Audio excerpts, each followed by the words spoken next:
हिंदुस्तान को बर्बाद करने का और डुबोने का काम आप कर चुके हैं, और आपने आज तक माफी मांगना तो दूर की बात है, इस चीज को एक्नॉलेज तक नहीं किया है, इस चीज का जायजा तक नहीं लिया है कि हिंदुस्तान को चलने की जो तरीका हो।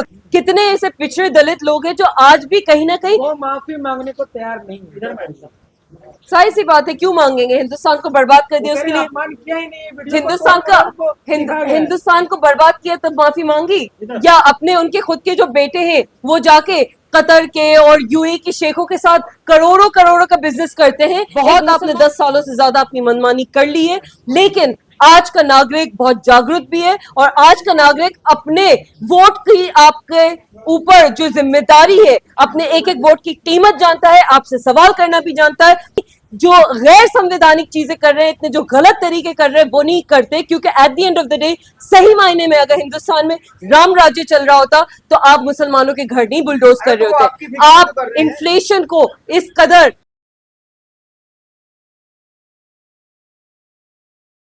अमित शाह जी को कायदे से माफी मांगने के साथ साथ इस्तीफा दे देना चाहिए। जिस तरीके से फादर ऑफ द कॉन्स्टिट्यूशन बाबा साहब अंबेडकर जी का आप अपमान कर रहे हैं, जिस तरीके से आप पार्लियामेंट में इतना लूजली अंबेडकर अंबेडकर अंबेडकर कहने के बजाय भगवान का नाम जपते, इस तरह के आपके पार्लियामेंट्री लैंग्वेज है जो कि बहुत ही अनकॉन्स्टिट्यूशनल और अनपार्लियामेंट्री है।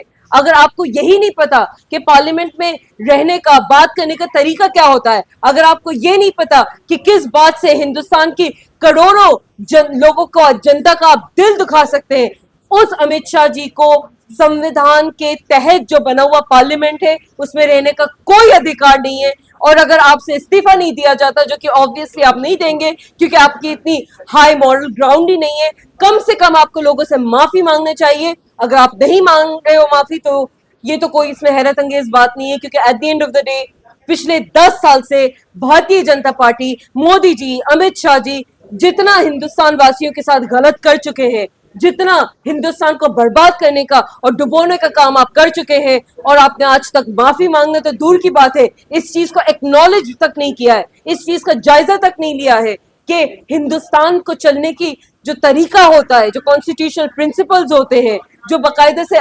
कॉन्स्टिट्यूशनल तरीके से किस तरीके से लोगों की नीतियां आगे रखें, लोगों के हक और हुकूक की बात करें, उनका माफी नहीं मांगना, इस्तीफा नहीं देना कोई हैरत अंगेज बात नहीं है।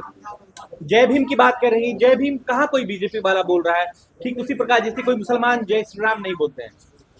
किसी को आप फोर्स नहीं कर सकते जय भीम बोलने के लिए, जय श्री राम बोलने के लिए, या अल्लाह अकबर बोलने के लिए। हमारा संविधान हमें यह सिखाता है कि हम सारे के सारे उस सेक्युलर मुल्क का हिस्सा है जो रूल होता है एक सॉवरेन फेडरल स्ट्रक्चर के तहत, एक संविधान के तहत। संविधान में right to freedom of speech, freedom to practise your religion, freedom to propagate your religion, ये तमाम बाकायदे से कॉन्स्टिट्यूशन आर्टिकल्स हैं। बहुत ज्यादा आपको दूर भी नहीं पड़ना है, कॉन्स्टिट्यूशन के संविधान के कुछ शुरू के चंद अगर आप आर्टिकल्स पढ़ ले, डीपीएसपीस पढ़ ले, जो फंडामेंटल राइट्स है वो पढ़ ले, फंडामेंटल ड्यूटीज पढ़ ले। आपको जन्नत नहीं जाना है, स्वर्ग नहीं जाना है। देखिए, मेरा जन्नत अगर जाना है तो अल्लाह अकबर बोलिए, या हिंदू होंगे तो जय श्री राम बोलेंगे। क्या आप मोदी अम्बेडकर कर रही हैं? मोदी जी और अमित शाह जी हिंदुस्तान की जनता को ये नहीं बता सकते कि स्वर्ग जाने का तरीका क्या है या नरक जाने नहीं जाने का तरीका क्या है। अगर इतना उनको स्वर्ग और नरक की फिक्र होती तो वो खुद इतनी गैर जिम्मेदारी से, इतने असंवैधानिक तरीके से, इतने अनपार्लियामेंट्री लैंग्वेज यूज करके एक संविधान बनाने वाले का अपमान नहीं कर रहे होते। हाँ। दूसरी बात ये कि अमित शाह जी को चाहिए कि वो संविधान के तहत, कॉन्स्टिट्यूशन के तहत पार्लियामेंट में लोगों के हक की और हुकूक की बातें करें, ना कि एक डिवाइड एंड रूल जिस तरीके से ब्रिटिशर्स करते थे वही तरीका आपने भी अपनाया हुआ है। जन्नत मतलब मेरा जन्नत जाने नहीं जाने से अमित शाह जी का क्या लेना देना है? वो होते कौन है? किसी को भी बोलने वाले कि इतना नाम अगर भगवान का लेते, वो खुद कितना नाम लेते या नहीं लेते? हमने जाके कभी उनसे पूछा है कि आप कितने दफा मंदिर जाते हैं, या आप कितने दफा पाठ पूजा करते हैं? या वो कह रहे हैं कि हमने अपमान नहीं किया, तोड़ मरोड़ कर जो है बातें पेश की गई है। बिल्कुल अपमान किया है। अगर उनको समझ ही नहीं आ रहा है कि उन्होंने अपमान नहीं किया है, तो ये तो बहुत ही ज्यादा मतलब हैरत अंगेज बात और अफसोस की बात है कि अमित शाह जी को अंदाजा ही नहीं है कि किस कदर उन्होंने हिंदुस्तान के दिल दुखाया है, कितने ऐसे पिछड़े दलित लोग हैं जो आज भी कहीं ना कहीं, वो माफी मांगने को तैयार नहीं है। सारी सी बात है, क्यों मांगेंगे? हिंदुस्तान को बर्बाद कर दिया, उसके लिए अपमान किया ही नहीं है, वीडियो हिंदुस्तान को का उनको दिखा गया है। हिंदुस्तान को बर्बाद किया तब माफी मांगी, या अपने उनके खुद के जो बेटे हैं वो जाके कतर के और यूएई के शेखों के साथ करोड़ों करोड़ों का बिजनेस करते हैं, एक मुसलमान मुल्क में जाके मुसलमानों के साथ बिजनेस करते हैं, लेकिन हिंदुस्तान के मुसलमानों से आपको इतनी ज्यादा आपत्ति है कि आप उनको या तो यूएपीए एक्ट में फंसा देते हो, उनके घर बुलडोज कर देते हो, और उनको आपकी लीडर कहते हैं कि उनको कपड़ों से पहचाना जा सकता है, मछली मटन मुजरा ये तमाम भाषा आप इस्तेमाल करते हो। भगवान का नाम नहीं लेंगे आप, जय श्री राम नहीं लेंगे, या जय भीम का नाम लेंगे? जय भीम, जय श्री राम या अल्लाह अकबर कुछ भी बोलने के लिए मुझे कोई फोर्स नहीं कर सकता, क्योंकि मेरा ये राइट प्रोटेक्ट करता है हिंदुस्तान का संविधान। अल्लाह से बढ़ के क्या बाबा साहब?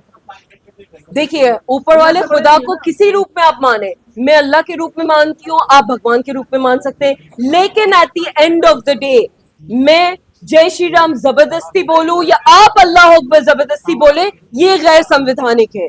तो कहीं ना कहीं अगर आज का डिबेट इस चीज को साइड पे लेके कि आपने हिंदुस्तान के संविधान बनाने वाले डॉक्टर भीमराव बाबा साहब अंबेडकर जी का अपमान किया है, और उस पूरे का पूरे नैरेटिव को चेंज करके अगर आप ये साबित करना चाह रहे हो कि हमने पहली बात गलती नहीं करी, दूसरी बात नेहरू जी ने और कांग्रेस के टाइम पे अंबेडकर जी का अपमान होता था, या उनको भारत रत्न नहीं दिया, या इस तमाम तरीके, कुछ भी गलत नहीं बोला है, तोड़ मोड़ के पेश किया गया है उनके। तो क्यों लोगों के दिल इतने दुखे हुए? क्यों लोग सड़कों पे अपना गुस्सा जाहिर कर रहे हैं? क्यों लोगों को आपने इतना हल्के में ले लिया कि आप कुछ भी बोल दोगे और आपको लगता है कि आप निकल जाओगे वहां से, या आपको लगता है कि आप कुछ भी करके बचे रहोगे? ऐसा नहीं चलेगा हिंदुस्तान। बहुत आपने 10 सालों से ज्यादा अपनी मनमानी कर ली है, लेकिन आज का नागरिक बहुत जागरूक भी है, और आज का नागरिक अपने वोट की आपके ऊपर जो जिम्मेदारी है, अपने एक एक वोट की कीमत जानता है, आपसे सवाल करना भी जानता है, और आपसे कहीं ना कहीं जवाब भी लेना जानता है। अगर आप उसकी बात नहीं मानते हो तो आगे आने वाले चुनावों में कहीं ना कहीं अपना जवाब दे देगा। मनुस्मृति में लिखा है भगवान का नाम लेंगे तो स्वर्ग में, तो मनुस्मृति को मानने वाले लोग हैं आपको, लेकिन उसमें अंबेडकर जी का नाम लेने की क्या जरूरत थी? आपको अगर इतने ही भगवान याद आ रहे थे, आप और मनुस्मृति अगर को मानते हैं या नहीं मानते?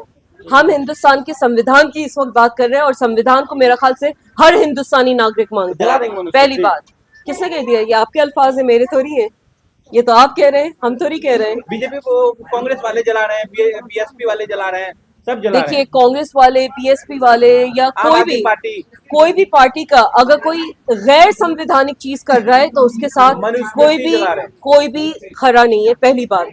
दूसरी बात ये कि बात इस वक्त संविधान की है। मनुस्मृति से हमें संविधान से प्यार है, हमें हिंदुस्तान से प्यार है, हमें हिंदुस्तान के डेवलपमेंट से लेना देना है, हमें हिंदुस्तान की आवाम और जनता श्री राम के से प्रति प्यार नहीं है आपको, डॉक्टर हमें- अम्बेडकर की दुहाई दे रही हैं आप। मैंने कहा ये भी श्री राम से प्यार नहीं है ये आपको? आपके अल्फाज है। और अगर सही मुझे छोड़िए, अगर जय श्री राम कहने वाले सही मायने में ये भाजपा और आरएसएस और कट्टरवादी मेंटालिटी के जो लोग हैं, अगर उनको राम जी से प्यार होता, सही मायने में श्री राम जी से प्यार होता, तो आज वो इतनी जो गैर संवैधानिक चीजें कर रहे हैं, इतने जो गलत तरीके कर रहे हैं, वो नहीं करते। क्योंकि at the end of the day सही मायने में अगर हिंदुस्तान में राम राज्य चल रहा होता तो आप मुसलमानों के घर नहीं बुलडोज कर रहे होते, आप इन्फ्लेशन को इस कदर हाई नहीं कर देते, महंगाई को इस कदर हाई नहीं कर देते, आप इतनी गैर संवैधानिक चीजें नहीं करते। तो मेरा छोड़िए, आप भाजपाइयों से पूछिए उनको क्या राम जी से प्यार है? अरे वो आपकी फिक्र ही तो कर रहे हैं, गॉड का नाम लेने को बोल रहे हैं।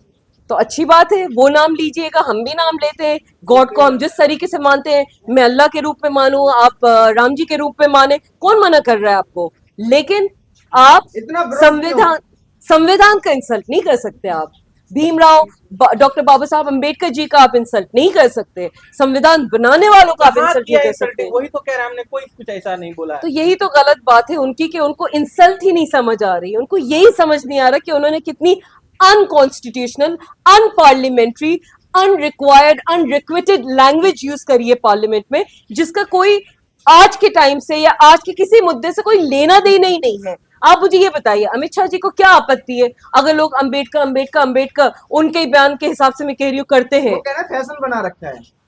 तो जिस तरीके से उन्होंने लोगों के दिलों में नफरत फैला के, मुसलमानों के घर बुलडोज करके, यूएपीए एक्ट लगा के, मुसलमानों को डरा के जो सो कॉल फैशन बना रखा है, उसकी भी फिर बात कर लें। मणिपुर जो आज तक जल रहा है, जिसमें आज तक किसी को बात करने की कोई तौफीक नहीं अदा हुई, उसकी बात कर ले।